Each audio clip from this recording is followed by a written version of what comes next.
I don't know. You wanna stop by there? Maybe I'll go make something tea. You wanna grab something from the street, bring it out. But, yeah. An airline employee stole a plane from Seattle Airport and was chased by fighter jets before crashing. I'm just a broken guy. I've got a few screws loose, I guess. I never really knew it until now, the rogue pilot said to air traffic control.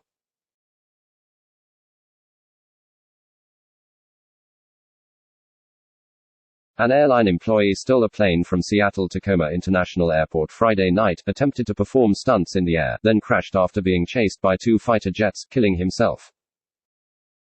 The man, identified by officials as a 29-year-old, suicidal male, from Pierce County, Washington, took off with the plane around 8 p.m. telling air traffic controllers he was just a broken guy with a few screws loose as he attempted to carry out stunts in the sky. Officials on Saturday declined to name the man, but colleagues and others identified him as Richard Bebo Russell, a ground services agent who towed aircraft and handled baggage. Alaska Airlines said there were no other passengers or crew aboard the aircraft, a Horizon Air Q400 turboprop. It confirmed in a statement shortly before midnight that the man was a ground service agent, an employee responsible for directing planes for takeoff and other maneuvers, despite earlier reports that he was an airline mechanic. An airline employee conducted an unauthorized takeoff without passengers at SeaTac, the airport said. Aircraft has crashed in South Puget Sound.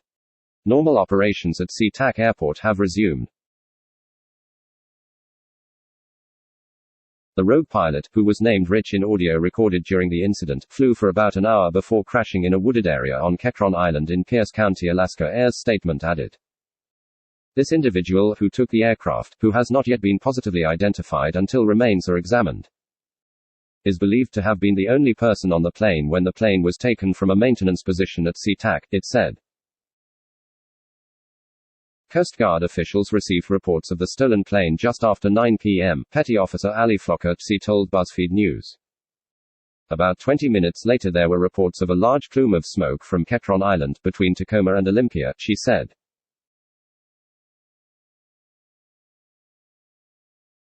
It added that the incident was not related to terrorism, which was confirmed by the FBI in Seattle in a tweet shortly before midnight. Although response efforts to tonight's aircraft incident and the investigation are still ongoing, information gathered thus far does not suggest a terrorist threat or additional, pending criminal activity, the tweet said. Pictures from multiple witnesses showed F-15 fighter jets scrambling to intercept the rogue plane.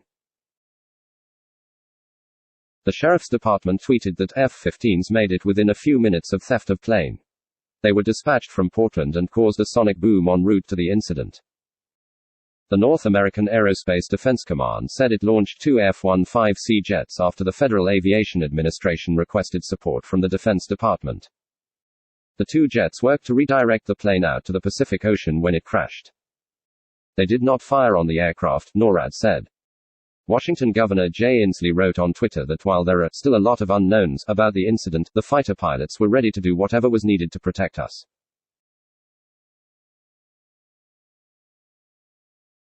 Flights at SeaTac Airport were temporarily grounded during the incident but later resumed around 9:30 p.m. U.S. military and SeaTac Airport officials did not immediately respond to BuzzFeed News requests for comment Friday evening.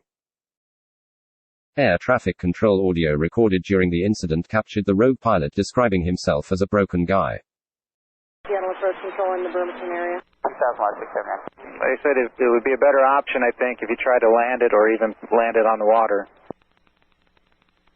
Yeah. Hey, is that pilot on? I want to know what this weather's going to be like in the Olympics. Well, if you can see the Olympics, the weather's good. I can see the Olympics through my window, and it looks pretty good over there. Alright, because I hit some, felt like turbulence around right near, but there was no clouds hardly. Oh, that's just the wind blowing over all the bumpy surfaces there. Oh, copy that. Yeah, but Rich, if you could, maybe start a left-hand turn, start turning back around, because if you get too close to the Olympics, you won't be able to hear us anymore. 33.65, good day.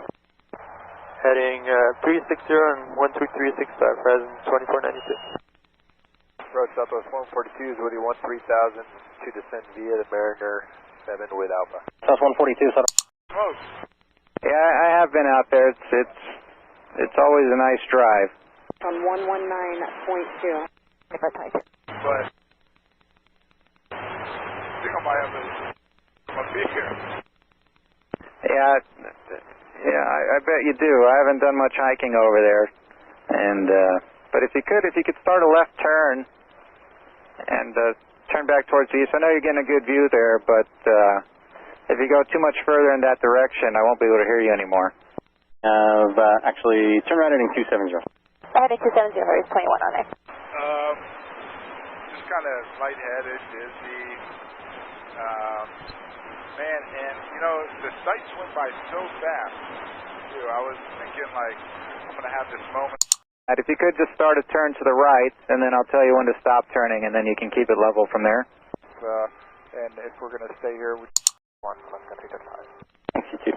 So once we start doing that, hopefully things will start freeing up. We may start moving people around. So if you haven't shut them off yet, just keep them around for this time. American 2522, roger. Tower left at 335, visual. 2312, say that again.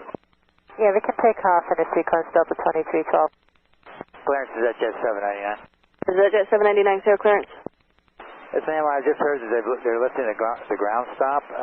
It looks like everything is kind of backed up. How long do you think it would take for us to get eastbound if we taxied from Signature? You know what, they might be able to take you a long way around via Quebec, because the Tango, obviously, you can see that is very backed up. So you can call 120.905, ask them if they can take you Quebec and around. Right now I can see you're going east, so you would be released, but I'm sorry, as far as your taxi time, I don't know. Okay, I'll give them a call and see what they say. Thank you. Sure. Okay, and now's a good time to call them. They don't have much traffic right now, so you can go ahead and call them. In the recording, the pilot said that he had a lot of people that care about me and it's gonna disappoint them to hear that I did this. I would like to apologize to each and every one of them, he continued. I'm just a broken guy. I've got a few screws loose, I guess. I never really knew it until now. Later he asks, can this thing do a backflip, you think? At another point, the man mentioned doing a barrel roll, then said, if that goes good, I'll just go nose down and call it a night.